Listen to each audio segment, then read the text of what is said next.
प्रिय बंधुगण जय जगन्नाथ। जुलाई मासरे यही राशिंकर आउ रहिबनी चिंता, खाली मिलिब धन, बढ़िब आपणमानकर धन संपत्ति, चमकिब आपणमानकर भाग्य। जुलाई मासरे यदि आपणमानकर राशि यही थिरे थिबो ताल आपणमानक भाग्य निश्चिंत भावरे चमकिब, निश्चिंत भावरे धन आसिब, आपणमानकर चिंता दुख सब दूर हेब। आसंतु जानिबा ए जुलाई मासर केउं केउं राशिर भाग्य परिवर्तन होबाकु जाउछि।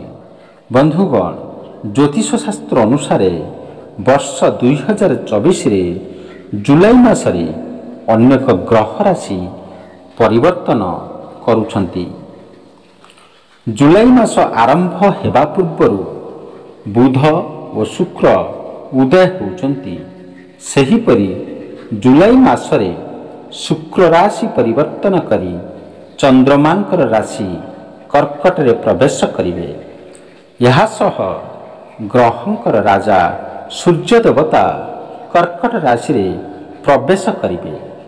आसंतु जानिबा बंधुगण, जुलाई मासरे केउं पांचटी राशिंकर भाग्य परिवर्तन हेब, भाग्य बदली जीव, दुख दूर हेब, खाली मिलिब धन एवं आपण मानकर चाकरी समस्या एवं धन संपत्तिर समस्या, आपण मानक जीवन रे परिवर्तन समस्या सब दूर हेबाकु जीव। प्रथम राशि होउची वृष राशि। ए वृष राशि जानिबा पूर्वरु जेउ माने वीडियो को लाइक करनाती, प्लीज वीडियो को लाइक कर दियंतु एवं चैनल रे नुआ थिले चैनल को निश्चिंत भाव रे सब्सक्राइब कर दियंतु एमितिका वीडियो पाइबा पाई। बंधुगण, प्रथमे आपण माने जानिबे वृष राशि। एही वृष राशि व्यक्ति विशेष को नूतन सुजोग मिलिबो। एही जुलाई मासरे व्यवसाय लाभवान हेबे। चाकरी करुथिबा व्यक्ति विशेषज्ञ को नूतन सुजोग मिलिबो। टंका पैसा मिलिबार नूतन स्रोत मिलिबो। आपणकर भाग्य खोलिजिब। विभिन्न क्षेत्र रे सफलता मिलिबाकु जाउछि।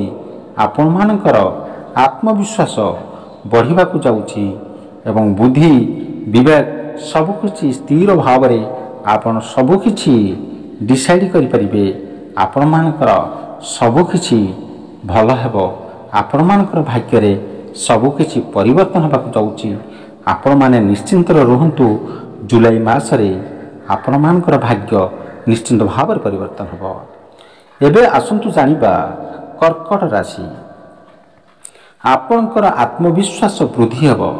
कर्कट राशि व्यक्ति विशेषज्ञकर निश्चिंत जो मानकर कर्कट राशि रहिछि सेमानकर आत्मविश्वास वृद्धि हेबो। उच्च चिंताधारा जोगु स्वप्न पूरण करिवे, उन्नति मध्य करिवे। कर्म क्षेत्र रे सफलता मध्य पाइबे। नूतन चाकरीर प्रस्ताव मिलिबो। आय रे मध्य आपण मानकर वृद्धि होबाकु जाउछि एवं आपण मानकर आय मध्य वृद्धि हेबो। जीवन साथी कर सहयोग मिलिबो। आपण माने कोनसी जदि जीवन साथी खोजुचंती ताले आपण मानकर जीवन साथींकर निश्चिंत रूप से सहयोग मिलिबो। आपण मानकर पछरे से मानकर हाथ निश्चिंत रूप से रहिबो। एबे आसंतु जानिबा कन्या राशि। यही राशि व्यक्ति विशेष को विभिन्न क्षेत्र रे सफलता मिलिबो। कन्या राशि माने निश्चिंत रहंतु।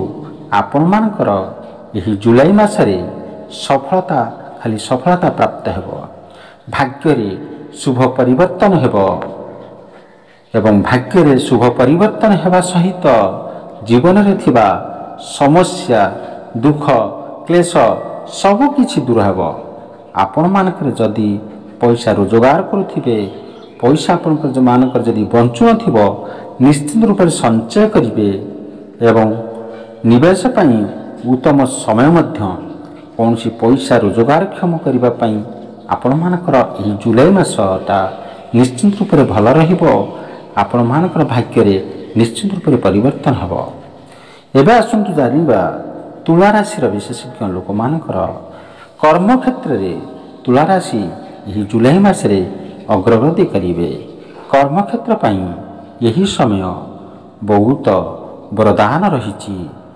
ଦୀର୍ଘ ଦିନରୁ ଅପେକ୍ଷା କରିଥିବା କାର୍ଯ୍ୟ ଆଜି ଏହି ଜୁଲାଇ ମାସରେ ସଫଳତା ହେବାକୁ ଯାଉଛି। ଆପଣମାନେ ଯଦି କୌଣସି ନୂତନ କାର୍ଯ୍ୟ କରିବାକୁ ଚାହୁଁଥିବେ, ଯଦି ସେହି କାର୍ଯ୍ୟ ଅଟକି ଯାଇଥିବ, ତାହେଲେ ଆପଣମାନଙ୍କର ଏହି ଜୁଲାଇ ମାସରେ ଏହା ନିଶ୍ଚିନ୍ତ ରୂପରେ ଫଳପ୍ରଦ ହେବ। ଟଙ୍କା ପଇସା ବୃଦ୍ଧି ହେବ ଏବଂ କର୍ମକ୍ଷେତ୍ରରେ ପଦୋନ୍ନତି ମଧ୍ୟ ଘଟିବ। ଆପଣମାନେ ଯଦି କୌଣସି ସେକ୍ଟରରେ ଚାକିରି କରିଥିବେ, ତାହେଲେ ଆପଣମାନଙ୍କର ନିଶ୍ଚିନ୍ତ ପଦୋନ୍ନତି ହେବ। ଆପଣମାନଙ୍କର ଇନକମ୍ ସୋର୍ସ ବଢ଼ିବାକୁ ଲାଗିବ। ଏହି ଜୁଲାଇ ମାସରେ ଆପଣମାନଙ୍କ ପାଇଁ ବହୁତ ସଫଳତା ପ୍ରାପ୍ତ ହେବ। ତାପରେ ରହିଛି ଲାଷ୍ଟ ରାଶି ହେଉଛି ମକର ରାଶି। ଜୀବନ ସୁଖମୟ ହେବ। ମକର ରାଶିର ବ୍ୟକ୍ତିବିଶେଷମାନଙ୍କ ପାଇଁ ସୁଖର ସମୟ। କର୍ମକ୍ଷେତ୍ରରେ ଉନ୍ନତି ହେବ। ଆରାମ ସହ କାମ ମଧ୍ୟ କରିବେ। ଆପଣମାନେ ଯେଉଁ କାମ ଭାବିଥିବେ, ଚିନ୍ତିଥିବେ, ସବୁ କ୍ଷେତ୍ରରେ ଆପଣ ସଫଳତା ପାଇବ ଏବଂ ଆରାମରେ ଆପଣଙ୍କର ସବୁ କାର୍ଯ୍ୟ ସକ୍ସେସ୍ ହେବାକୁ ଯାଉଛି ଏବଂ ଉନ୍ନତି ହେବାକୁ ଯାଉଛି। ଆପଣମାନଙ୍କର ଦୀର୍ଘ ଦିନ ପୂର୍ବରୁ ଯେଉଁ ଦୁଃଖ କଷ୍ଟ କ୍ଲେଶ ଭୋଗିଛନ୍ତି, ସେ ଦୁଃଖ ଦୂର ହେବାକୁ ଯାଉଛି। ଆପଣମାନଙ୍କର ସବୁକିଛି ଧୀରେ ଧୀରେ ପରିବର୍ତ୍ତନ ହେବାକୁ ଯାଉଛି।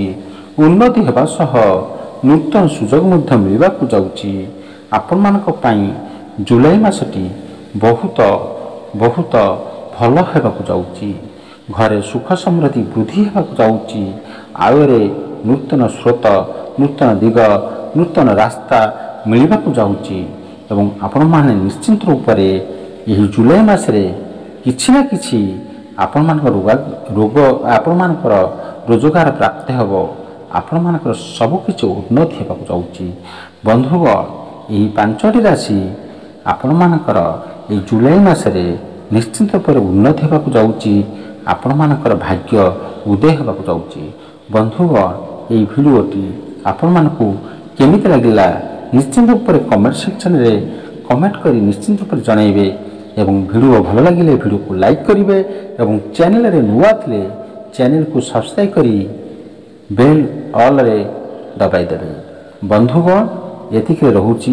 ଫେରି ଆପଣମାନଙ୍କୁ ମିଳିବା ନୂଆ ଭିଡ଼ିଓରେ। Thank you so much watching. ଜୟ ଜଗନ୍ନାଥ।